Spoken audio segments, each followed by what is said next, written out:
Miss Honey, I'm going to pick your brain a little bit on the first question around where do you see AI adding the most tangible value in hospitals like Makati Life, where patients' volume are generally very high and operations are generally more complex as well? Yes.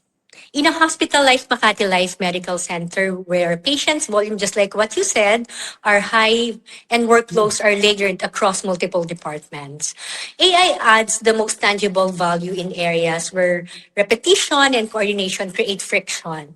The greatest impact is seen on appointment management or settings, automated reminders, eligibility checks about insurance.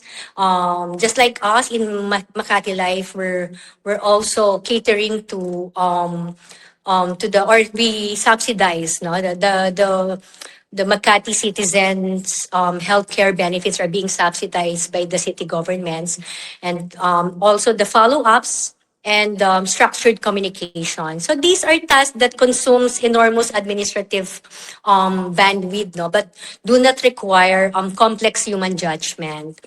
When AI absorbs all of these functions, it immediately improves operational efficiency while also reducing patient anxiety. You know that it is very important to me, the patient experience, because patients appreciate timely reminders, clear instructions, and consistent updates. And these seemingly small improvements significantly elevate the overall patient experience.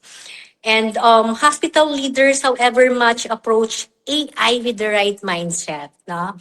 AI should not be introduced as technology upgrade. It should be framed as a patient experience enabler.